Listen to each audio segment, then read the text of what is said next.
ओम सर्व मंगल मांगल्ये शिवे सर्वार्थ साधिके शरण्ये त्र्यंबके गौरी नारायणी नमस्तुते नमस्तुते नमस्तुते। मित्रों, कीलक श्रोत का पाठ दुर्गा सप्तशती के अंतर्गत किया जाता है। इस श्रोत का पाठ अनिवार्य रूप से दुर्गा कवच और अर्गला श्रोत के बाद किया जाता है। ओम नमः शिवाय। जय श्री कृष्णा। आप सभी का सनातन धर्मसार चैनल पर बहुत बहुत स्वागत है। मित्रों, आप सभी को शारदीय नवरात्र की अत्यंत हार्दिक शुभकामनाएं। आज की वीडियो में हम कीलक श्रोत का पाठ करेंगे।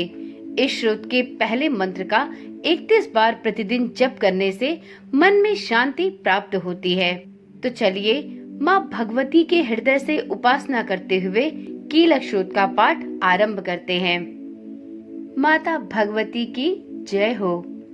मार्कंडेय जी कहते हैं, विशुद्ध ज्ञान ही जिनका शरीर है, तीनों वेद ही जिनके 3 नेत्र हैं, जो कल्याण प्राप्ति के हेतु हैं तथा अपने मस्तक पर अर्धचंद्र धारण करते हैं, उन भगवान शिव को नमस्कार है।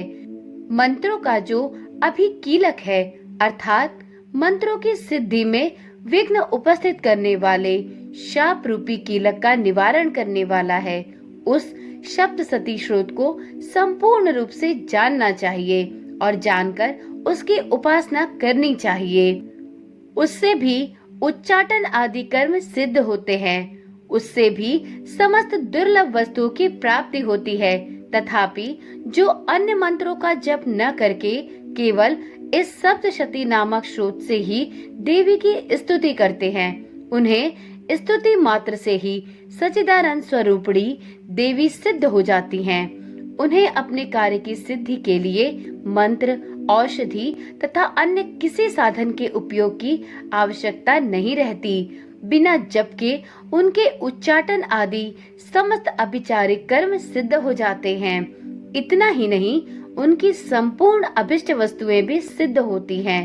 लोगों के मन में यह शंका थी कि जब केवल सप्तशती की उपासना से भी समान रूप से अथवा सप्तशती को छोड़कर अन्य मंत्रों की उपासना से भी समान रूप से सब कार्य सिद्ध होते हैं, अब इनमें श्रेष्ठ कौन सा साधन है?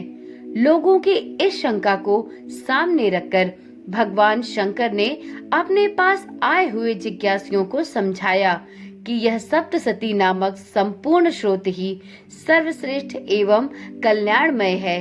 तदंतर भगवती चंडिका के सप्तशती नामक श्रोत को महादेव जी ने गुप्त कर दिया। सप्तशती के पाठ से जो पुण्य प्राप्त होता है, उसकी कभी समाप्ति नहीं होती, किंतु अन्य मंत्रों के जप जन्य पुण्य की समाप्ति हो जाती है। अतः भगवान शिव ने अन्य मंत्रों की अपेक्षा जो सप्तशती की ही श्रेष्ठता का निर्णय किया, उसे जानना चाहिए।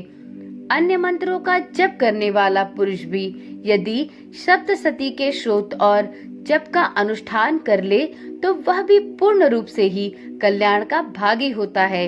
इसमें तनिक भी संदेह नहीं है। जो साधक कृष्ण पक्ष की चतुर्दशी अथवा अष्टमी को एकाग्रचित होकर भगवती की सेवा में अपना सर्वस्व समर्पित कर देता है और फिर उसे प्रसाद रूप से ग्रहण करता है, उसी पर भगवती प्रसन्न होती हैं, अन्यथा उनकी प्रसन्नता नहीं प्राप्त होती। इस प्रकार सिद्धि के प्रतिबंधक रूप कीलके के द्वारा महादेव जी ने इस श्रोत को कीलित कर रखा है।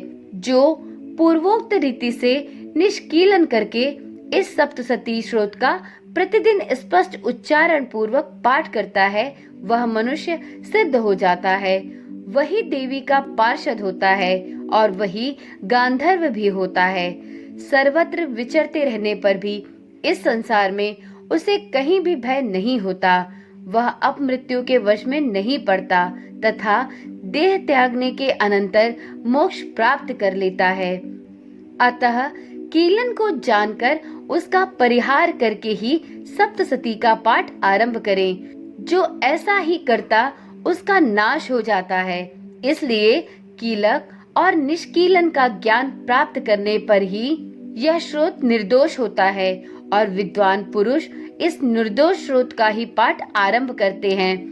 स्त्रियों में जो कुछ भी सौभाग्य आदि दृष्टि गोचर होता है वह सब देवी के प्रसाद का ही फल है।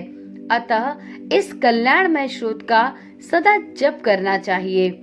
इस स्रोत का मंद स्वर से पाठ करने पर स्वल्प फल की सिद्धि होती है। अतः उच्च स्वर से ही इसका पाठ आरंभ करना चाहिए। जिनके प्रसाद से ऐश्वर्य, सौभाग्य, आरोग्य, संपत्ति, शत्रुनाश तथा परम मोक्ष की भी सिद्धि होती है, उन कल्याणमयी जगदम्बा की स्तुति मनसा क्यों नहीं करते। इस प्रकार से कीलक स्रोत संपूर्ण हुआ। तो एक बार प्रेम से बोलिए माँ भगवती देवी की जय हो। मित्रों, कीलक स्रोत का पाठ दुर्गा सप्तशती के अंतर्गत किया जाता है। इस स्रोत का पाठ अनिवार्य रूप से दुर्गा कवच और अर्गला स्रोत के बाद किया जाता है। जब आप कीलक स्रोत का पाठ संपूर्ण कर लें, इसके उपरांत ही दुर्गा सप्तशती का पाठ प्रारंभ करें, तभी आपको पूर्ण फल की प्राप्ति होती है। तो चलिए आज की वीडियो यहीं पर समाप्त करते हैं और मिलते हैं अगली वीडियो में श्री दुर्गा सप्तशती के प्रथम अध्याय के साथ। मित्रों, यदि आप शारदीय नवरात्र के इन 9 दिनों में श्री दुर्गा सप्तशती, अर्गला, कीलक, दुर्गा कवच, श्री सिद्ध कुंजिका स्रोत का पाठ करना चाहते हैं तो इस चैनल को अभी से सब्सक्राइब कर लें, जिससे इस चैनल पर डाली जाने वाली सभी वीडियोस की सूचना आपको प्रतिदिन नियमतः मिलती रहे, जिससे आपके द्वारा श्री दुर्गा सप्तशती के कोई भी अध्याय मिस न होने पाए। तो चलिए आज की वीडियो यहीं पर समाप्त करते हैं और फिर मिलते हैं श्री दुर्गा सप्तशती के अध्याय 1 के साथ। तब तक के लिए ओम नमः शिवाय, जय श्री कृष्णा, राधे राधे।